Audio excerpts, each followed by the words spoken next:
اللہ کا فرشتوں کی مجلس میں حضور کی ثنا کرنا یہ درود ہے، حضور کی مدح فرمانا، محبوب کی شانوں کو بیان فرمانا۔ یہ صحیح بخاری میں صلاۃ کا ترجمہ حضرت ابو العالیہ رضی اللہ تعالی عنہ سے کیا گیا ہے۔ تو پھر درود کا مفہوم بہت وسیع ہے، حضور کی مدح و توصیف، حضور کے حسن کا بیان، حضور کے خصائل کا عنوان، آقا کریم کے شمائل کا تذکرہ، حضور علیہ السلام کے فضائل کی باتیں، حضور کی عظمتوں کا عنوان، یہ سب کچھ درود کے زمرے میں آتا ہے۔ اور پھر ساتھ صیغہ بھی درود کا ہو اور اس میں شانیں بھی حضور کی ہوں، جس طرح درود تاج میں ہے، تو اس میں حضور پر درود بھی بھیجا گیا اور ساتھ حضور کی عظمتوں کو بھی بیان کیا گیا۔ تو یہ ایک خوبصورت گلدستہ بن گیا۔ درود شریف کے جو مفاہیم بیان کیے گئے ہیں، ان سب مفاہیم کو یہ اپنے جلو میں لیے ہوئے ہے یہ درود۔ تو کثرت کے ساتھ حضور علیہ السلام پر درود پڑھنے کی تلقین فرمائی گئی۔ حضرت ابی بن کعب رضی اللہ تعالیٰ عنہ فرماتے ہیں کہ آقا کریم نے ترغیب دی درود شریف پڑھنے کی، باقی امور اور عبادت، ذکر فکر، تو میں نے عرض کی، ارشاد فرمائے کہ میں آپ پر کس مقدار میں درود پڑھوں، کتنا وقت، کتنا درود پڑھوں؟ تو آقا کریم نے فرمایا ماشیتا، جتنا تم چاہو۔ فرماتے ہیں میں نے کہا میں چوتھا حصہ درود پڑھوں گا، باقی 3 حصے دیگر عبادات اور دیگر وظائف اذکار بجا لاؤں گا۔ فرمایا جس طرح تم چاہو، جو تمہاری مرضی، لیکن اگر درود کی مقدار کو بڑھا دو تو تمہارے لیے بہتر ہوگا۔ تو میں نے کہا النصفہ، میں آدھا وقت درود پڑھا کروں گا اور باقی چیزیں باقی آدھے وقت میں کروں گا۔ فرمایا جس طرح تم چاہو، لیکن اگر درود کی مقدار کو بڑھا دو تو تمہارے لیے بہتر ہوگا۔ میں نے کہا کہ حضور میں 2 حصے درود پڑھوں گا اور 1 حصہ باقی وظائف اوراد بجا لاؤں گا۔ فرمایا جیسے تمہارا دل چاہے، لیکن اگر تم درود کی مقدار کو بڑھا دو تو تمہارے لیے بہتر ہوگا۔ فرماتے ہیں میں نے کہا حضور میں پڑھوں گا ہی درود، سارا وقت میں آپ پہ درود ہی پڑھتا رہوں گا۔ فرمایا پھر تمہارے سارے دکھ، تکلیف، اذیتیں، پریشانیاں، اس کے لیے یہ درود کفایت کرے گا اور تمہارے گناہوں کی مغفرت فرما دی جائے گی۔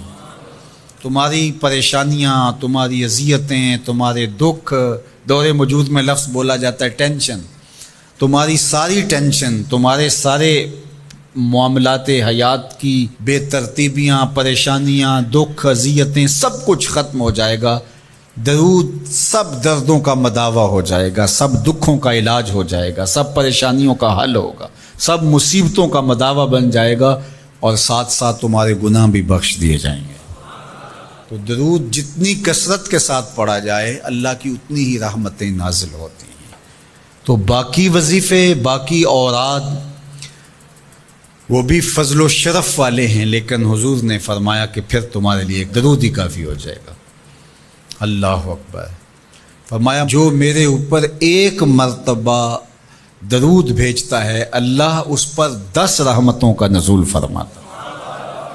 اور ایک حدیث میں آیا جو 1 مرتبہ میرے اوپر درود بھیجتا ہے، اللہ اس کے 10 گناہ معاف کرتا ہے، 10 درجے بلند کرتا ہے اور 10 رحمتوں کا نزول فرماتا ہے۔ تو درود پڑھا حضور پہ کام اپنا بن رہا ہے۔ تو درود پڑھنے سے انسان کا باطن سنورتا ہے، اندر پاکیزگی نصیب ہوتی ہے، گناہ دھلتے ہیں، عیب دھلتے ہیں، پریشانیاں ختم ہوتی ہیں، مصیبتیں، آلام، مصائب، دکھ، ٹینشن، پریشانی، جو کچھ بھی ہے یہ ختم ہوتا ہے، اور درود پرسکون بنا دیتا ہے انسان کو۔ راحت بخش ہے وظیفہ، سرور انگیز ہے یہ وظیفہ، نور بیز ہے یہ وظیفہ، ماحول میں شگفتگی پیدا کر دیتا ہے۔ اگر درود شریف پڑھو گے تو تمہاری بہت ساری پریشانیاں ختم ہو جائیں گی، تمہارے دکھوں کا مداوع ہوگا، تم ریلیکس ہو جاؤ گے درود پڑھنے۔ یہ درود شریف کی برکات ہیں۔ 1 مرتبہ درود پڑھنے سے 10 رحمتیں نازل ہوتی ہیں، اور جو بار بار حضور پہ درود پڑھتا ہے تو بتاؤ کہ کتنا بڑا ذخیرہ رحمتوں کا اس کے اطراف میں پھیل گیا۔ تو اس لیے کثرت کے ساتھ درود پڑھنا چاہیے۔ حضور علیہ السلام نے یہ بھی ارشاد فرمایا کہ جو میرے اوپر درود پڑھتا ہے، میرے اوپر لازم ہے کہ میں اس کی شفاعت کروں گا۔ شفاعت رسول کے حصول کا ذریعہ درود بنتا ہے، چونکہ ہمارا آسرا ہی حضور کی شفاعت ہے۔ وہ دامن شفاعت کھولیں گے تو ہم گناہ گاروں کا کام بنے گا، اور وہ نصیب کیسے ہوگی حضور علیہ السلام کی شفاعت؟ کثرت درود سے۔ یہ بھی ارشاد فرمایا آقا کریم نے، قیامت کے دن میرے سب سے زیادہ قریب وہ ہوگا جو کثرت کے ساتھ میرے اوپر درود پڑھنے والا ہوگا۔ تو حضور کی قربت کا ذریعہ بھی درود ہے۔ کون سا مومن ہوگا جس کو حضور کے دیدار کا شوق نہیں ہے؟ کثرت درود کی برکت یہ ہے کہ حضور کا دیدار نصیب ہوتا ہے۔ حضور کا دیدار نصیب ہو جائے تو بتاؤ اور کیا چاہیے؟